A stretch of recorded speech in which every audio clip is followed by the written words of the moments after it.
Hi everyone, I'm going to read a couple of my favourite chapters of Job, and that's when God, the Lord, answers Job, and in here in the LSB it's Yahweh answers Job. Anyway, because they use Yahweh in the LSB for Lord in the Old Testament. Then Yahweh answered Job out of the whirlwind and said, "Who is it? Who is this that darkens counsel by words without knowledge? Now gird up your loins like a man, and I will ask you, and you make me know. Where were you when I laid the foundation of the earth? Tell me, if you know understanding, who set its measurements, since you know? Or who stretched the line on it? On what were its bases sunk? Or who laid its cornerstone when the morning stars sang together and all the sons of God shouted for joy? Or who enclosed the sea with doors when bursting forth it went out from the womb, when I made a cloud its garment and dense gloom its swaddling band, and I placed boundaries on it and set a bolt and doors, and I said, thus far you shall come but no farther, and here shall your proud waves stop. Have you ever in your life commanded the morning and caused the dawn to know its place, that it might seize the ends of the earth, and the wicked be shaken out of it? It is changed like clay under the seal, and they stand forth like clothing from the wicked. Their light is withheld, and the arm raised high is broken. Have you entered into the springs of the sea, or walked in the recesses of the deep? Have the gates of death been revealed to you, or have you seen the gates of the shadow of death? Have you carefully considered the expanse of the earth? Tell me, if you know all this. Where is the way to where the light dwells? And darkness, where is its place, that you may take it to its territory, and that you may discern the paths to its home? You know, for you were born then, and the number of your days is great. Have you entered the storehouses of the snow, or have you seen the storehouses of the hail, which I have reserved for the time of distress, for the day of war and battle? Where is the way that the light is divided, or the east wind scattered on the earth? Who has cleft a conduit for the flood, or a way for the thunderbolt, to bring rain on a land without people, on a desert without a man in it, to satisfy the waste and desolate land, and to make the growth of grass to sprout? Has the rain a father? Or who has begotten the drops of dew? From whose womb has come the ice, and the frost of heaven? Who has given it birth? Water becomes hard like stone, and the surface of the deep is interlocked. Can you bind the chains of the Pleiades, or loose the cords of Orion? Can you lead forth a constellation in its season, and guide the bear with her satellites? Do you know the statutes of the heavens, or fix their rule over the earth? Can you raise your voice up to the clouds, so that an abundance of water will cover you? Can you send forth lightnings, that they may go and say to you, here we are? Who has given wisdom in the innermost being, or given understanding to the mind?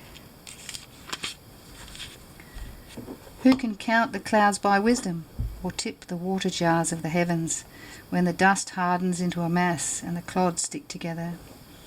Can you hunt prey for the lion, or fulfill the appetite of the young lions when they crouch in their dens and lie in wait in their lair? Who prepares for the raven its provision when its young cry for help to God and wander about without food?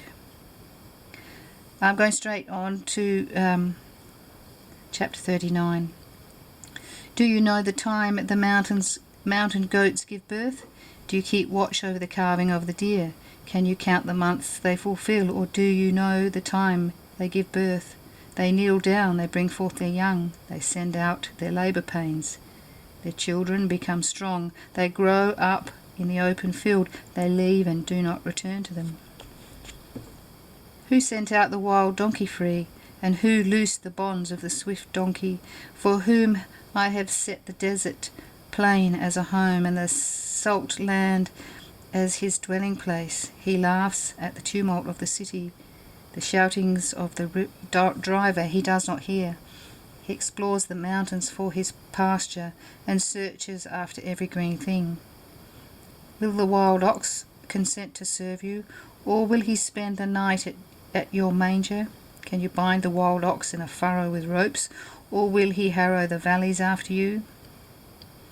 Will you trust him because his power is great and leave your labour to him? Will you believe him that he will return your seed of grain and gather it from the threshing floor? The ostrich's wings flap joyously, but are they the pinion and plumage of a stork?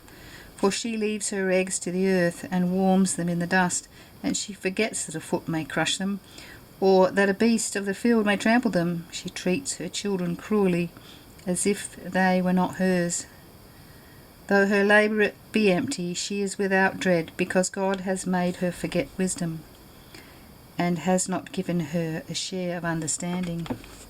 When she raises herself up high, she laughs at the horse and his rider. Do you give the horse his might? Do you clothe his neck with a mane? Do you make him leap like the locust? His splendid snorting is terrible. He paws in the valley and rejoices in his power. He goes out to meet the weapons. He laughs at dread and is not dismayed. And he does not turn back from the sword. The quiver rattles against him, the flashing spear and javelin. With shaking and rage he races over the ground, and he does not stand still at the sound of the trumpet. As often as the trumpet sounds, he says, "Aha!" and he scents the battle from afar, and the thunder of the commanders, and the shout of war. Is it by your understanding that the hawk soars, stretching his wings toward the south? Is it at your command that the eagle goes on high and raises his nest high? On the cliff he dwells and lodges, upon the rocky crag a fortress. From there he spies out food, his eyes see it from afar. His young ones also suck up blood, and there where the slain are, there he is. Chapter 40, Job is silent before Yahweh, and then Yahweh questions Job. It says so, 40. Then Yahweh answers Job and said, "Will the fault finder contend with the Almighty? Let him who reproves God answer it." Then Job answered Yahweh and said, "Behold, I am insignificant. What can I respond to you? I place my hand over my mouth. Once I have spoken, and I will not answer, even twice, and I will add nothing more." Yahweh questions Job. Then Yahweh answered Job out of the whirlwind and said, "Now gird up your loins like a man. I will ask you, and you make me know. Will you really annul my judgment? Will you condemn me that you may be justified? Or do you have an arm like God, and can you thunder with a voice like his? Adorn yourself with exaltation and loftiness, and clothe yourself with splendour and majesty.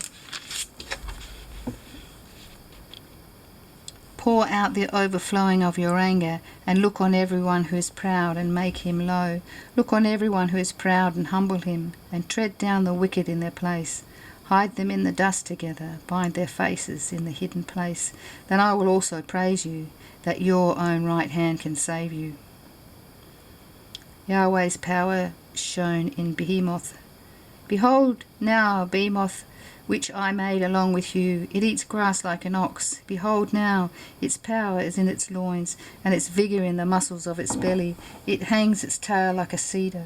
The sinews of its thighs are knit together. Its bones are tubes of bronze. Its limbs are like bars of iron. It is the first of the ways of God. Let its maker bring near its sword. Surely the mountains bring it food, and the beasts of the field play there. Under the lotus plants it lies down, in the hidden place of the reeds and the marsh. The lotus plants cover it with shade. The willows of the brook surround it. If a river oppresses, it is not alarmed. It is secure, though the Jordan bursts forth to its mouth. Can anyone capture it before its eyes with snares? Can anyone pierce its nose?" I'll stop there because the next one's about Leviathan and it's quite long. But anyway, thanks for listening. and enjoying what God does and can do. God bless.